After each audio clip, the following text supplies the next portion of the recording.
قل اللہم مالک الملک تؤتی الملک من تشاء وتنزع الملک ممن تشاء وتعز من تشاء وتذل من تشاء بیدک الخیر انک علی کل شیء قدیر آمنت باللہ صدق اللہ العظیم۔ انتہائی واجب الاحترام معزز سامعین و ناظرین، میرے ہم مذہب و ہم ملت، میرے مسلمان بھائیوں اور بزرگوں، ہماری گفتگو چل رہی تھی مسلمان کے زوال کے اسباب کیا ہیں اور اس کی ذلت کا اصل سبب کیا ہے۔ ذلت کا سبب اصل ہمارا یہی ہے کہ ہم نے اللہ کے در کو چھوڑا ہے۔ غالباً حضرت سالم رحمۃ اللہ علیہ حضرت عمر ابن خطاب رضی اللہ تعالی عنہ کے پوتے تھے، بیت اللہ شریف کا طواف کر رہے تھے۔ ایک آدمی آیا، اس نے آ کر کہا، اپنا خلیفہ عبد الملک بن مروان تھا یا خلافت بنو امیہ میں سے کوئی بادشاہ تھا، وہ ان کی خدمت میں حاضر ہوا۔ اس نے کہا کہ حضرت میں آپ کی خدمت کرنا چاہتا ہوں، آپ کی کوئی ضرورت ہو تو میں پوری کر دوں۔ بیت اللہ کا طواف کر رہے تھے، طواف کرتے رہے، بات کی طرف توجہ نہ دی۔ پھر اور چکر لگایا، اس نے پھر کہا کہ حضرت میں آپ کی کوئی خدمت کرنا چاہتا ہوں، کوئی عرض کریں آپ کی خدمت کروں گا، کوئی ضرورت ہو تو۔ انہوں نے پھر چکر لگانے شروع کر دیے، اس کی بات کی طرف توجہ نہ دی۔ جب اس نے تیسری مرتبہ یہی کہا تو حضرت نے آنکھیں نکال کے اس کو دیکھا، اپنا سخت انداز میں اس کی طرف دیکھا، فرمایا کہ کون سی ضرورت پوری کرو گے، دینی یا دنیاوی؟ اس نے کہا حضرت دین تو آپ کے پاس ہے، ہم کوئی دنیاوی ضرورت پوری کر دیں گے۔ فرمایا ارے میاں، دنیا تو میں نے آج تک دنیا بنانے والے سے نہیں مانگی تو تجھ سے کیا مانگوں گا؟ یہ ہے اسلامی غیرت، یہ ہے مسلمان کا اصل اسلام کا تقاضا۔ در در پہ مت بھٹکو، خدا کے در پہ آ جاؤ۔ یہ بنے ہوئے کیا بنائیں گے؟ جس نے سب کچھ بنایا ہے وہی بگڑی بنانے والا ہے۔ اللہ سے مانگو۔ مسلمان کی غیرت اسی میں ہے کہ وہ صرف اللہ سے سوال کرے۔ اللہ پاک بھی فرماتے ہیں ایاک نعبد و ایاک نستعین، عبادت بھی اے اللہ ہم تیری ہی کرتے ہیں۔ یہ ایاک کا مفعول ہے، اور مفعول جب فعل سے مقدم ہو جائے تو فائدہ حصر کا ہوتا ہے۔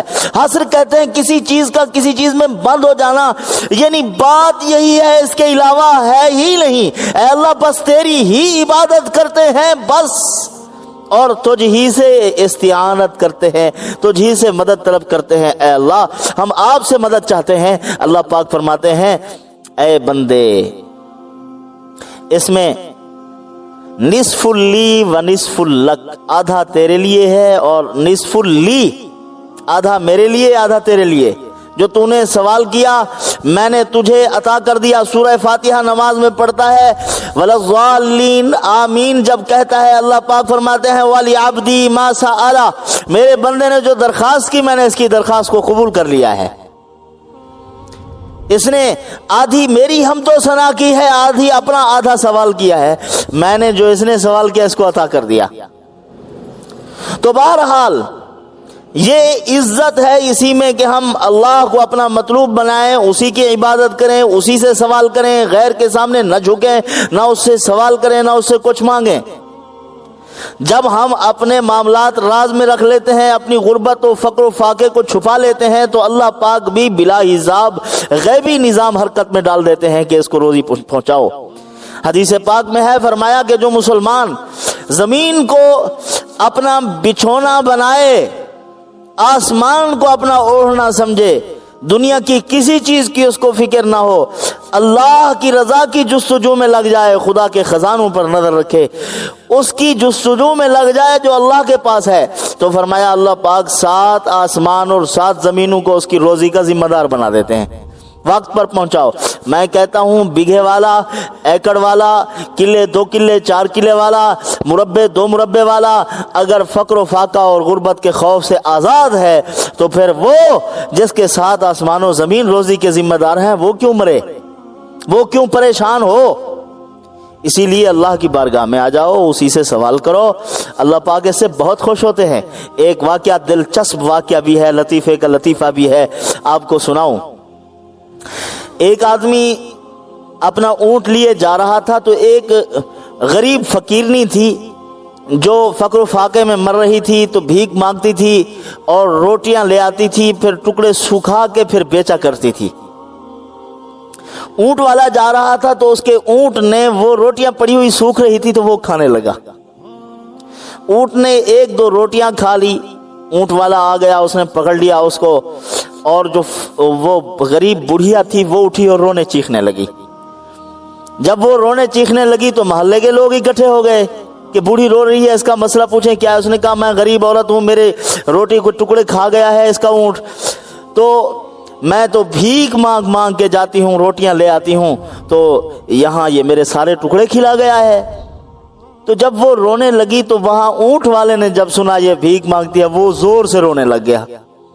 لوگوں نے کہا وہ نقصان ہی تو کی تھی کھنی، رودا ہی تو پئی، بلا کیا ہے تے کو، تو کیوں پیارو نہیں روے تے بڈھی جنا نقصان تھی گئے ہوں گے، میرا زیادہ نقصان تھی گئے، آج پینے ہوئے ٹکڑے کھا دی گئے، میرا اٹھ کام نہیں کرے گا۔ جب ہماری حوصلہ افزائی ہوتی ہے بھیک میں تو پھر ہم کام نہیں کرتے بابا، بس مفت کا جب مل جاتا ہے تو پھر ہم نے کیا کام کرنا ہے؟ تو کام کام کام کرنا چاہیے۔ مسلمان کو غیرت مند ہونا چاہیے، اپنی ضروریات کے اپنے اسباب اور وسائل کے مطابق اپنی ضروریات کو محدود سے محدود کرو۔ خودداری اور کفایت شعاری اسے کہتے ہیں۔ کفایت شعار ہیں ہم، بھائی ہم خوددار ہیں۔ خودداری کس چیز میں ہے؟ قرضوں پہ قرضے چڑھ رہے ہیں، یہ خودداری نہیں ہے۔ اپنی چادر دیکھ کر پاؤں کیوں نہیں پھیلاتے ہم؟ ہمارے گھر کے بچوں کے، ہماری بیٹیوں کے، ہماری جو گھروں میں رہنے والی عورتیں، ان کے مطالبات ختم نہیں ہوتے، اور مرد کے قرضوں پر قرضے چڑھ رہے ہیں، انتہائی پریشان ہے۔ تو کیا یہ خودداری ہے؟ یہ ذلت ہے۔ دن کو پریشانی، رات کو بے آرامی ہے قرض، اس سے بچنا چاہیے۔ خودداری کی زندگی اور اللہ کی ذات عالی کے سامنے ہاتھ پھیلاؤ، جو اللہ نے دیا ہے اسی میں رہو۔ ہاں اللہ نے اگر بہت کچھ دیا ہے تو بخل مت کرو، جسم سے اظہار ہونا چاہیے، سواری سے اظہار ہونا چاہیے، جوتے کپڑے سے اظہار ہونا چاہیے، پگڑی سے اظہار ہونا چاہیے کہ اللہ نے مجھے عطا فرمایا۔ وَأَمَّا بِنِعْمَتِ رَبِّكَ فَحَدِّثْ، خدا کی نعمت کا اظہار ہونا چاہیے۔ تو جو کچھ اللہ نے دیا، اور اگر یہ نعمتوں کا اظہار نہیں ہے، نعمتیں بہت ہیں، پیسہ بہت ہے، دولت بھی ہے، لیکن کچھ نظر نہیں آ رہا، تو فرمایا یہ ناشکری میں آتا ہے، اللہ پاک اس سے چھین لیں گے یہ سب کچھ۔